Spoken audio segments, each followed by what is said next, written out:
ശബരിമല സ്വർണ്ണമോഷണ കേസിലെ SIT അന്വേഷണം.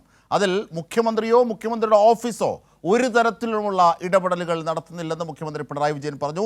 ചില കാര്യങ്ങൾ വരുമ്പോൾ കൃത്യമായ മറുപടി പറയാൻ സാധിക്കാത്തവരാണ് മുഖ്യമന്ത്രിയുടെ ഓഫീസിന് നേരെ ആക്ഷേപം ഉന്നയിക്കുന്നത്. അടൂർ പ്രകാശിനെതിരായ വിഷയം വരുന്നത് ചിത്രങ്ങൾ പുറത്തു വന്നതോടുകൂടിയാണ്.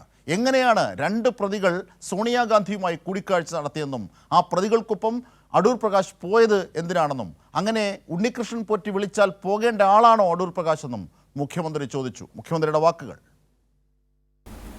ഇക്കാര്യത്തിൽ മുഖ്യമന്ത്രിയോ മുഖ്യമന്ത്രിയുടെ ഓഫീസോ ഒരു തരത്തിലുള്ള ഇടപെടലുകളും നടത്തുന്നില്ല എന്നത് നേരത്തെ തന്നെ വ്യക്തമാക്കിയിട്ടുള്ള കാര്യമാണ്. ചില കാര്യങ്ങൾ വരുമ്പോൾ അതിന് മറ്റ് മറുപടി കൃത്യമായി മറുപടി പറയാൻ പറ്റാത്ത അവസ്ഥ വരുമ്പോൾ എന്നാൽ പിന്നെ ഇരിക്കട്ടെ ഒരു ആരോപണം, അത് മുഖ്യമന്ത്രിയുടെ ഓഫീസിനെതിരെ ആവട്ടെ എന്ന നിലയെടുത്താൽ അതുകൊണ്ട് തങ്ങൾ രക്ഷപ്പെടുമെന്നാണ് കരുതുന്നത്. ഇവിടെ അടൂർ പ്രകാശിൻ്റെ പേര് ഇതുമായി ബന്ധപ്പെട്ട് വരുന്നത് ഏത് ഘട്ടത്തിലാണ്? അടൂർ പ്രകാശ് ഇവിടെ അതുമായി ബന്ധപ്പെട്ട് പേരുകൾ വരുന്ന സന്ദർഭം ഒരു ചിത്രം വന്നപ്പോഴാണ്. ഞാൻ കഴിഞ്ഞ പത്രസമ്മേളനത്തിലാണെന്ന് തോന്നുന്നു അതിനെപ്പറ്റി പറഞ്ഞത്. അത് സോണിയാഗാന്ധിയും മറ്റ് രണ്ടുപേരും, പത്തനംതിട്ടയിൽ നിന്നുള്ള രണ്ടുപേര്, ഈ അടൂർ പ്രകാശും പിന്നെ അവിടുത്തെ പത്തനംതിട്ട MP-യും, ഇവരെല്ലാം കൂടിയുള്ള ഒരു ചിത്രമാണ് വന്നത്. ഈ സോണിയാഗാന്ധിയുടെ കൂടെ നിന്നവരാരാണ്?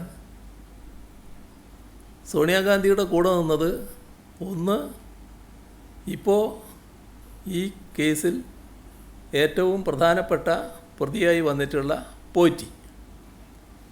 പോറ്റിയെ കയറ്റിയെന്ന് പറഞ്ഞില്ലേ, ആ പോറ്റി ആദ്യം കയറിയത് അവിടെയാണ്. കേട്ടല്ലേ? അതെ, പോറ്റിയെ കയറ്റി എന്ന പാരഡി ഗാനങ്ങളിലൂടെ വലിയ അർത്ഥത്തിൽ രാഷ്ട്രീയ നേട്ടത്തിനായി ഉപയോഗിച്ചതാണ്. പക്ഷേ യഥാർത്ഥത്തിൽ പോറ്റി കയറിയത് ആദ്യം എവിടെയാണ്, ആരോടൊപ്പമാണ്? ചോദ്യങ്ങൾ മുഖ്യമന്ത്രി അക്കമിട്ട് നിരത്തുകയാണ്. അതായത് അടൂർ പ്രകാശും ആൻ്റോ ആൻ്റണിയും എങ്ങനെയാണ് പോറ്റിക്കൊപ്പം കൂടിയത്? ആ സോണിയാഗാന്ധിയുമായുള്ള കൂടിക്കാഴ്ചയ്ക്ക് അവസരം ഒരുക്കിയത് ആരാണ്? സോണിയാഗാന്ധിയുമായുള്ള കൂടിക്കാഴ്ചയുടെ ഉത്തരവാദി ആരാണ്? ഇത്യാദി ചോദ്യങ്ങളാണ് അക്കമിട്ട് മുഖ്യമന്ത്രി നിരത്തിയത്.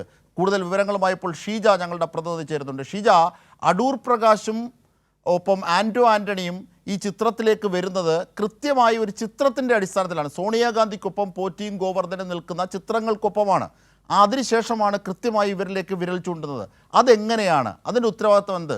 മാത്രമല്ല, അന്വേഷണം ശരിയായ ദിശയിലാണ് പുരോഗമിക്കുന്നത്, അതിൻ്റെ മുഴുവൻ സത്യവും വരട്ടെ എന്നാണ് മുഖ്യമന്ത്രി പറഞ്ഞത്. എന്തൊക്കെ കാര്യങ്ങളാണ് ശബരിമല സ്വർണ്ണക്കൊള്ളയുമായി ബന്ധപ്പെട്ട് മുഖ്യമന്ത്രി ഇന്ന് വ്യക്തമാക്കിയത്?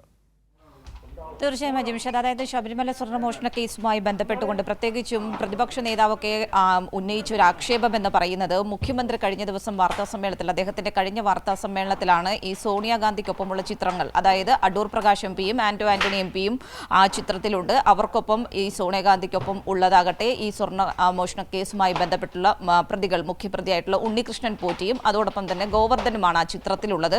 അപ്പോൾ എങ്ങനെയാണ് ഈ രീതിയിൽ രണ്ട് പ്രതികൾക്ക് അവിടെ എത്തുന്നതിന് വേണ്ടി അതീവ സുരക്ഷ മേഖലയാണ് പ്രത്യേകിച്ചും സോണിയാഗാന്ധി എന്ന് പറയുന്ന ഒരു രാഷ്ട്രീയ നേതാവ്, അപ്പോൾ അവിടേക്ക് എങ്ങനെയാണ് ഇവർക്ക് രണ്ടുപേർക്കും എത്താൻ സാധിക്കുന്നത് എന്നുള്ള കാര്യമായിരുന്നു അന്ന് മുഖ്യമന്ത്രി ചോദിച്ചിട്ടുണ്ടായിരുന്നത്. പക്ഷേ ഇത് ഒരു നിലവാരം കുറഞ്ഞ രാഷ്ട്രീയ അധിക്ഷേപമാണ് എന്ന തരത്തിലായിരുന്നു പ്രതിപക്ഷ നേതാവിന്റെ ആക്ഷേപം എന്ന് പറയുന്നത്. അത് തന്നെയായിരുന്നു ഇന്ന് മാധ്യമപ്രവർത്തകർ മുഖ്യമന്ത്രിയോട് ഇതുമായി ബന്ധപ്പെട്ട് ചോദിച്ചതും. അതിൽ മുഖ്യമന്ത്രി പറയുന്നത് ഈ ഒരു കേസുമായി ബന്ധപ്പെട്ട് ഇതിന്റെ ചിത്രത്തിലേക്ക് അടൂർ പ്രകാശും ആൻ്റോ ആൻ്റണിയും വരുന്നത് തന്നെ ഈ ചിത്രം പുറത്തു വന്നതിലൂടെയാണ്. സോണിയാഗാന്ധിക്കൊപ്പം ഈ രണ്ട് പ്രതികൾ അവർ നിൽക്കുന്ന അവർക്കൊപ്പം പ്രത്യേകിച്ചും അടൂർ പ്രകാശ് തന്നെ പറയുന്നു, ഈ ഉണ്ണികൃഷ്ണൻ പോറ്റിക്കൊപ്പം താൻ പോയി എന്നുള്ള കാര്യം പറയുന്നുണ്ട്. എങ്ങനെയാണ് അവിടെ ആ രീതിയിൽ ഒരു സന്ദർശനത്തിന് വേണ്ടിയിട്ടുള്ളൊരു സൗകര്യം ഒരുക്കുന്നത്? അത് അടൂർ പ്രകാശ് അല്ല ഒരുക്കിയിട്ടുള്ളതെങ്കിൽ അത് ആരാണ് എന്നത് വ്യക്തമാക്കണം. അപ്പോൾ അതിന് ആ രീതിയിലുള്ളൊരു മറുപടിയാണ് വേണ്ടത്. മറുപടി ഇല്ലാത്ത പക്ഷം അത് മുഖ്യമന്ത്രിക്ക് നേരെയോ അല്ലെങ്കിൽ മുഖ്യമന്ത്രിയുടെ ഓഫീസിലെ മറ്റാർക്കെങ്കിലും നേരെയോ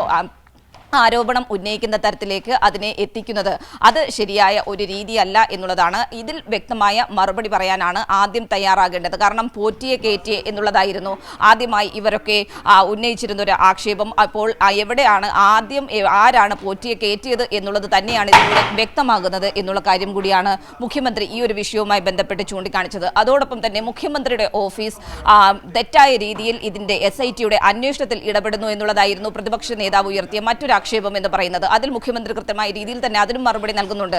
ഈ കേസുമായി ബന്ധപ്പെട്ടുകൊണ്ട് സർക്കാർ തന്നെയാണ് ആവശ്യപ്പെട്ടത് ഹൈക്കോടതിയുടെ നിരീക്ഷണത്തിൽ ഒരു അന്വേഷണം, പ്രത്യേക അന്വേഷണം വേണം എന്നുള്ള കാര്യം. അതുകൊണ്ട് തന്നെ ആ രീതിയിൽ ഒരു അന്വേഷണം നടക്കുന്നു.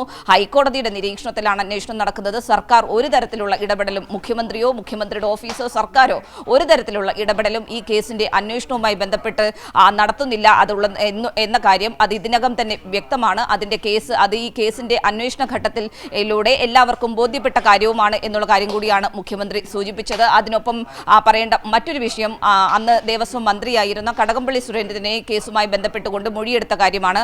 അതിൽ ഈ കേസുമായി ബന്ധപ്പെട്ട് പല കാര്യങ്ങൾ SITക്ക് ചോദിക്കാനുണ്ടാകും. പലരെ ഇതുമായി ബന്ധപ്പെട്ട് അവരിൽ നിന്ന് കാര്യങ്ങൾ ആരായേണ്ടി വരും, ചോദ്യങ്ങൾ ചോദിക്കേണ്ടി വരും. അത് സ്വാഭാവിക നടപടിയാണ്. ആ നടപടികളുമായി തന്നെ SIT മുന്നോട്ട് പോകുന്നു എന്നത് SITയുടെ സുതാര്യത തന്നെയാണ് കാണിക്കുന്നത്. അതുകൊണ്ട് തന്നെ ഈ കേസിന്റെ മറ്റു കാര്യങ്ങളിലേക്ക് തനിക്ക് കടക്കാൻ സാധിക്കുകയില്ല. അതിന് കാരണം ഇത് ഹൈക്കോടതിയുടെ നിരീക്ഷണത്തിലുള്ള ഒരു അന്വേഷണമാണ്. പക്ഷേ ഇതിൽ കൃത്യമായ രീതിയിൽ രണ്ട് കാര്യങ്ങൾ മുഖ്യമന്ത്രി വ്യക്തമാക്കുന്നു. ഒന്ന്, ഈ കേസുമായി ബന്ധപ്പെട്ട് ആ കേസ് കൃത്യമായ രീതിയിലാണ് അന്വേഷണം നടക്കുന്നത്. ഇതിൽ എപ്പോഴാണ് ഈ സ്വർണ്ണമോഷണവുമായി ബന്ധപ്പെട്ട് ഇതിനുള്ളൊരു തുടക്കം എപ്പോഴായിരുന്നു എന്നതടക്കമുള്ള കാര്യങ്ങളിൽ കൂടുതൽ വ്യക്തത വരേണ്ടതുണ്ട്. അതുകൊണ്ട് തന്നെ സമഗ്രമായ അന്വേഷണം, ആ അന്വേഷണം നടന്ന് പൂർത്തിയാകട്ടെ, കാര്യങ്ങൾ പുറത്തു വരട്ടെ എന്നുള്ള കാര്യമാണ് മുഖ്യമന്ത്രി ഒന്ന് പറയുന്നത്. അതോടൊപ്പം തന്നെ മുഖ്യമന്ത്രി സൂചിപ്പിക്കുന്ന മറ്റൊന്ന്, ഈ കേസുമായി ബന്ധപ്പെട്ട് ഒരു തരത്തിലുള്ള ഇടപെടലും സർക്കാരിന്റെ ഭാഗത്ത് നിന്ന് ഉണ്ടായിട്ടില്ല എന്നുള്ള കാര്യവുമാണ്. അജിംഷാദ്.